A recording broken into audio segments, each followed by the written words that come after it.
Okay, hello to the recitation for EE2423 network theory, and this is the third week of the recitation.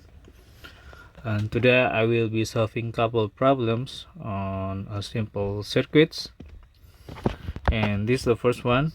All right, it's very simple. We have one voltage source, and we have three resistors connected this way.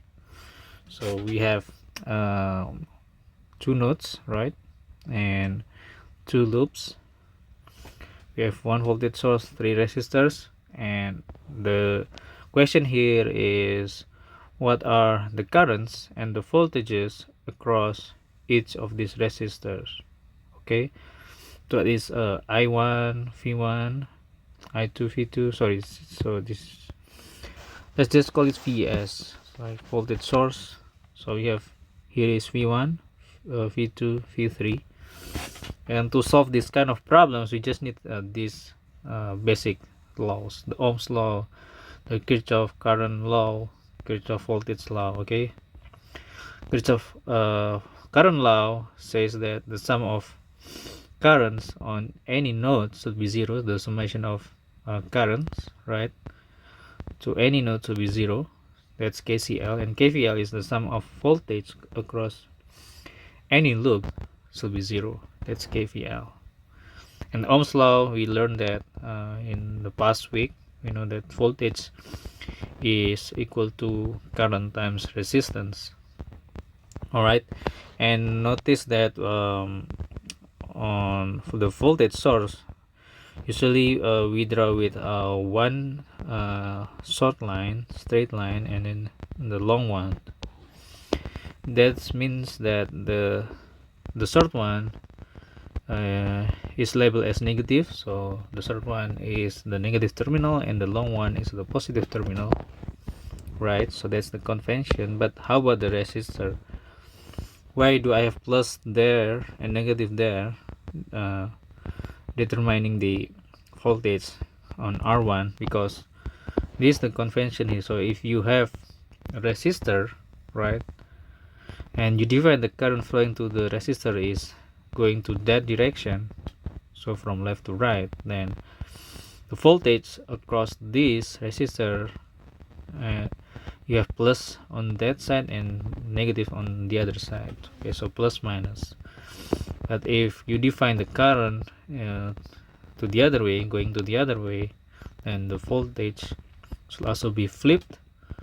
So we have negative over here and positive over there. Okay, so that's the usual conventions that we are using when we are dealing with electrical circuits. And for this simple circuit, we just need to use these three basic equations there: Ohm's law, KVL, KCL. Okay, so I hope you can understand everything that I said. And if you have any question, again, you can send me email or come to my office hour. Okay, let's solve this problem. Solution. So we will solve this. Alright, the first one, let's apply KCL because we have obvious node, one node there. Since we already defined I1, I2, I3, so we can directly apply KCL. So the current going in I1, so I1 is going to this node, right? And the other currents, they are going out, so I1 must be equal to I2 plus I3. Let's call it equation 1, KVL 1. So the first loop, let's apply KVL. Alright, so the sum of voltages on this loop must be 0. So let's start with the voltage source. We have 10 volt, but we have a negative sign there, so minus 10, right, plus the voltage across R1. So we are applying the Ohm's law. What is the voltage across this R1? V equals IR, so I is I1 because I1 is flowing through R1, and the resistance itself on R1, which is 10 ohms, so the voltage on R1 must be 10 I1, right? The same thing with R2, we have 10 I2, and there's no other devices on this loop, so just call it 0. And we have the second equation, the third one, KVL2. Same thing here, we have minus 10 I2, right? And then plus 10 I3 must be 0. Alright, so we have 3 equations, 3 variables, so we should be able to solve it. There are many ways you can use to solve this linear equation, but the most intuitive method to me is by substitution, because the idea here is you use one equation and substitute that into the other equations. So the idea of substitution is you are reducing the number of equations and variables. So for example, we have right here, we have 3 equations, 3 variables, and by applying a substitution, then we are trying to obtain 2 equations with 2 variables. So we are reducing the number of equations and variables, thereby making the problem to be easier to be solved. All right, so it's the idea of substitution. Okay, but just by looking at this equation, then the most simplest step to me is to substitute this I1 into the second equation. So let's do that. We have minus 10 plus 10. I1 is I2 plus I3, right? And then what is this? This one is minus 10 plus, yes, 20, right? 20 I2 plus 10 I1. Sorry, 10 I3 must be 0. And let's call this the fourth equation. Okay, so now we have one equation with I2 and I3, but we also have from the third equation the variables are I2 and I3. So, okay, so from 3 and 4 we have minus 10 I2 plus 10 I3 is 0, and from here I have 20 I2 plus 10 I3 equals 10, right? So we can eliminate I3 or I2 to obtain the other variable. So let's try to multiply this equation here with 2. So I have minus 20, right? So I multiply equation 3 with 2, and I can add both to eliminate I2, right? Because we have minus 20 and 20 there. So I eliminate I2, I get 30, right? 30 I3 equals 10. So that means I3 is 1/3. Okay, from the third equation, then we know that I2 is also 1/3. And don't forget the unit. The unit is ampere, right? How about I1? I1 is I2 plus I3, so 1/3 plus 1/3 is 2/3 ampere. Alright, so that's the solutions. But we are finished yet, because we need to determine the voltage as well on R1, R2, R3. But by using Ohm's law, we know the voltage is current times the resistance. So since the resistance is only 10 for each of this resistor, then we have V1. Sorry, this will be 2/3 why did I wrote right? So you have 20/3 volt. V2 is 1/3 times 10, so 10/3 volt. V3 is the same, 10/3 volt. All right.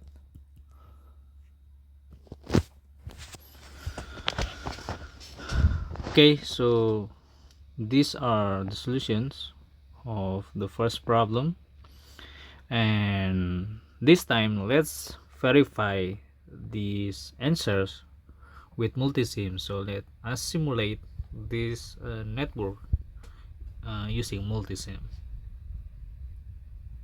Okay, so I go to multisim and let's create the circuit.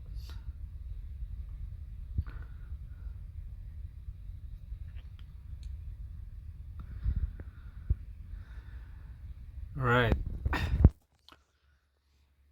we have voltage source, right, DC, so place it here.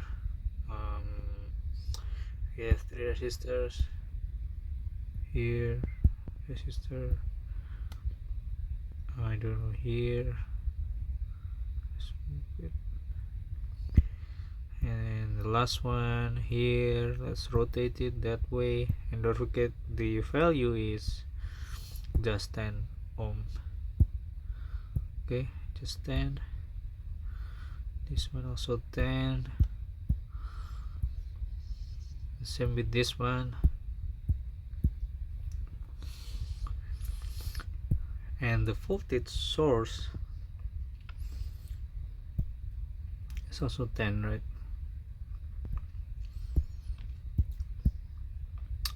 And let's connect here to there.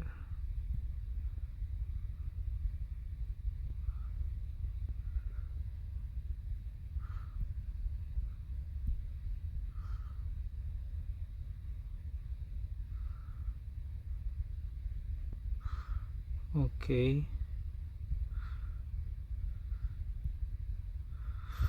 all right.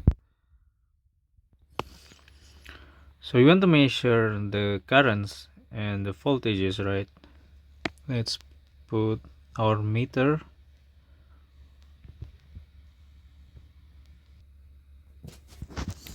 Voltmeter. Okay, we want to measure the voltage across R1, so just put it there.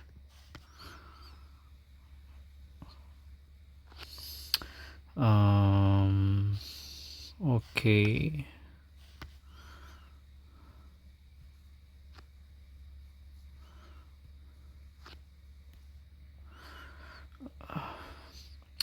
We have R1, but this will be R2 and this will be R3, so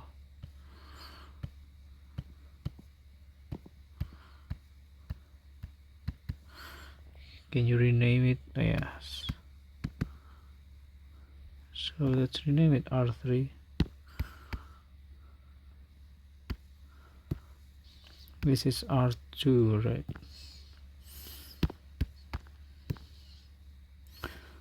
This is R3. All right, and the current, this is I1. I2 is here. This is I3. All right, so let's run it. So we didn't place our ground there.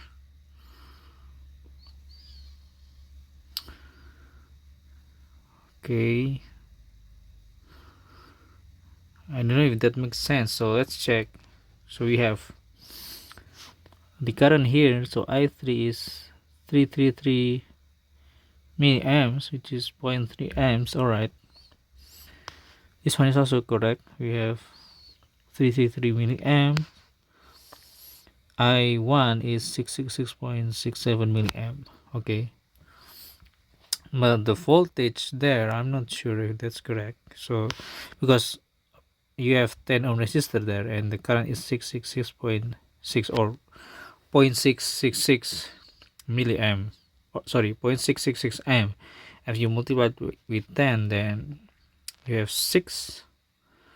So the 6.66 volt, and this is showing 5.5. So I'm not sure what is going on here. I think it's because I didn't place my ground on this circuit. So let's stop it and let's place the ground.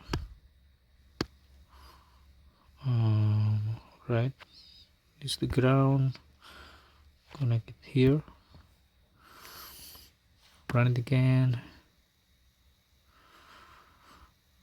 All right, now this makes more sense, right?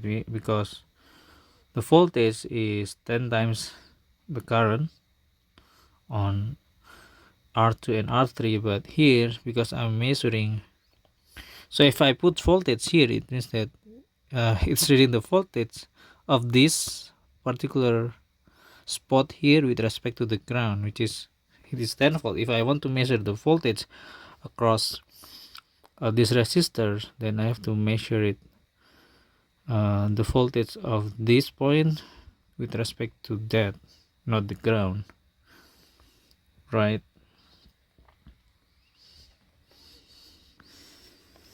Okay, so let's stop it, and I think we need to add reference. That's reference, right? So put it here. So this reference one, so let's measure it again.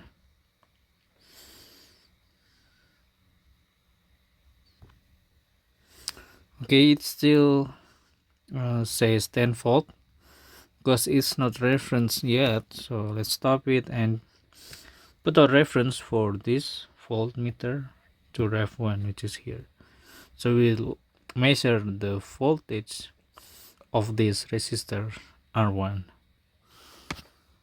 Okay, now we have 6.6667 volt, which is correct.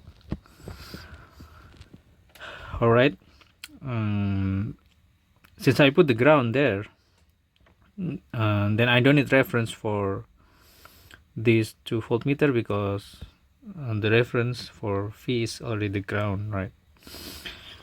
So apparently you can not use ground, but you can replace the ground with reference. So every time you measure a volt across a resistor, for example, then you need to put the reference, say, so stop here, voltage reference, put it here. This is ref 2, so you, and let's put another reference there. This is ref 3. Okay, so if you want not to have ground, you can remove it and put the reference of V with respect to ref 2 and this V,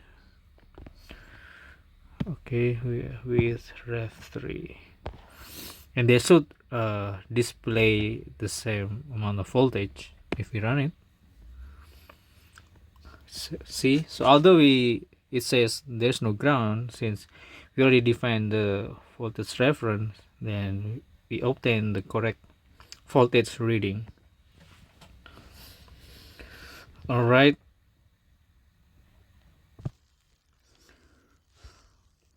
okay, so let's stop it and go back to the second problem. Let's move on to the second problem. I have it here.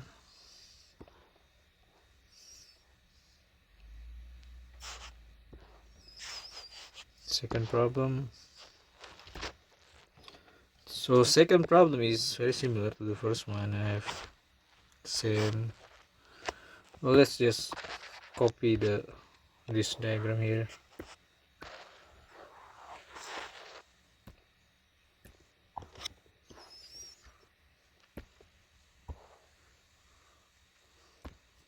But the difference here is that I have another voltage source,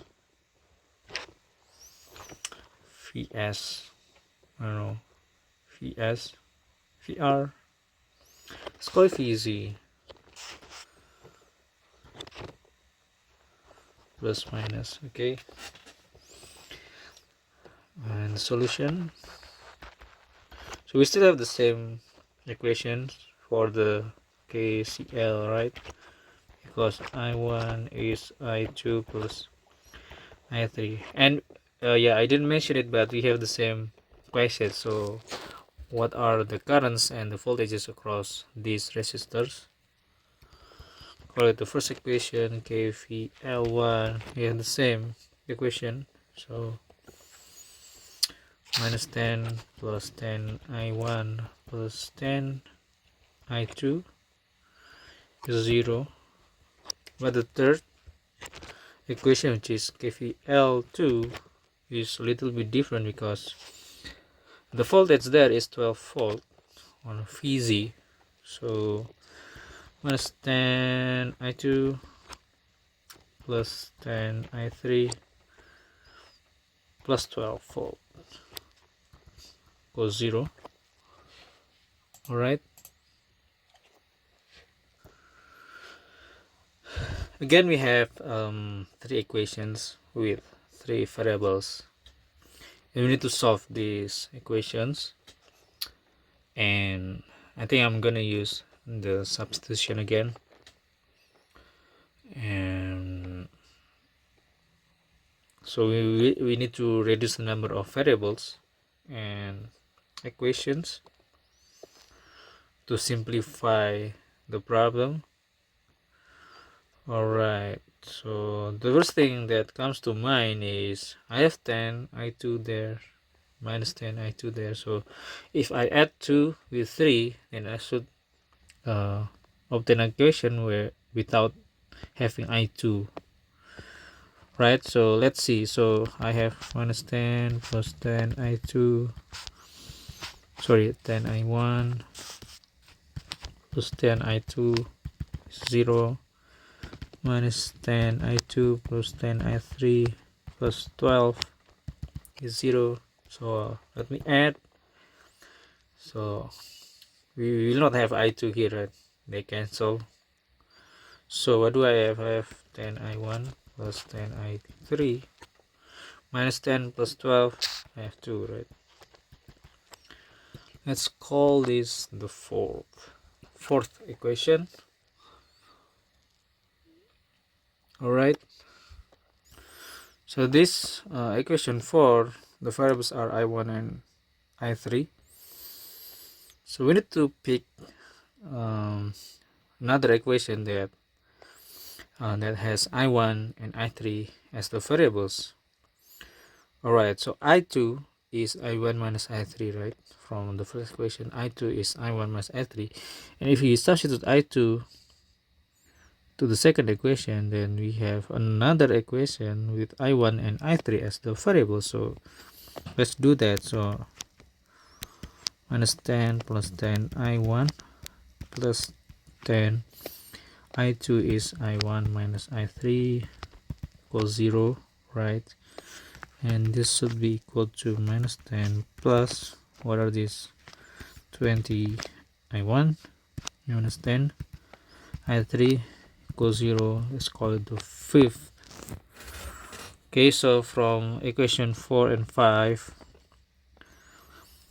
what can we do? Okay, we can add 4 and 5 to eliminate I3, right? So we have 10 I1 plus 10 I3 plus 2 is 0. Here is 20 I1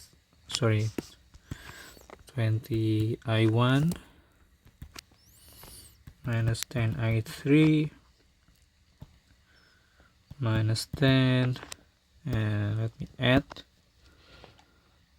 I will get, so they are cancelled, right? I have 30 I1 minus 10 plus 2 is minus 8. So I1 is 8 over 30 or 0.2667 amps. How about I3? So I3, yeah, from this equation I have 10 I3 is minus 10 I1 minus 2, right?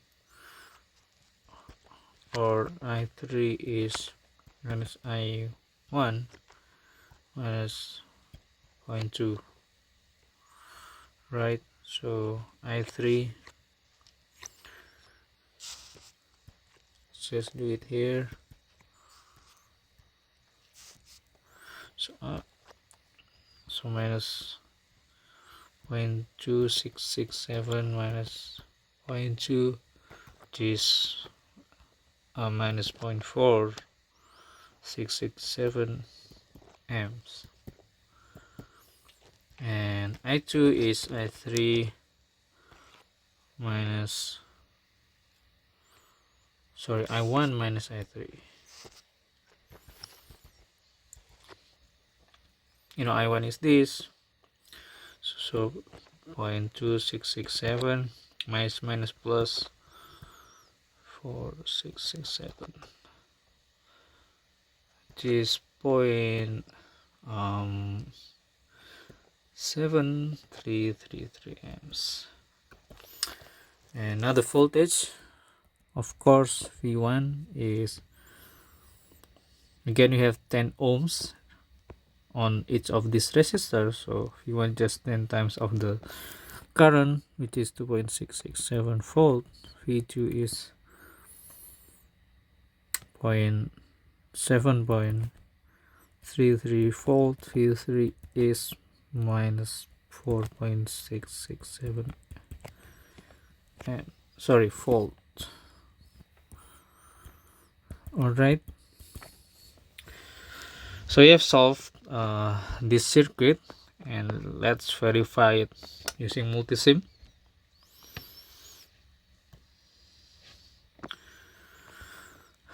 Okay, so you can remove this, and let's add another voltage source. V2, it's 12 volt. Let's connect. All right,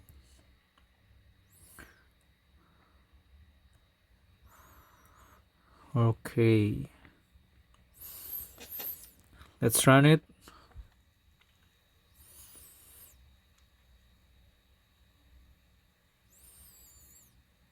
Okay, so we have 2.666 volt, 0.266 amp on R1, R2, 7 volt, 7.3 to be precise, and the current is 0.7333 amps, and for R3 it's minus, so it means that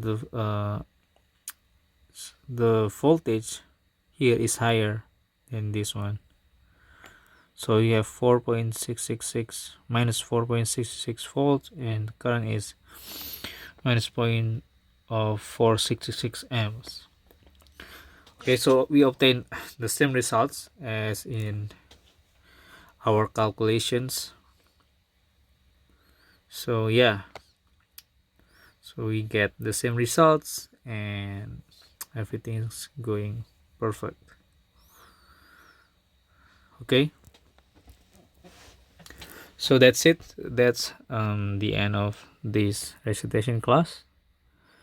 If you still have any questions or you have difficulties with your homework, just you can send me email, and I can solve the problem that you are giving to me, and I can solve it here and say to you guys how to solve it.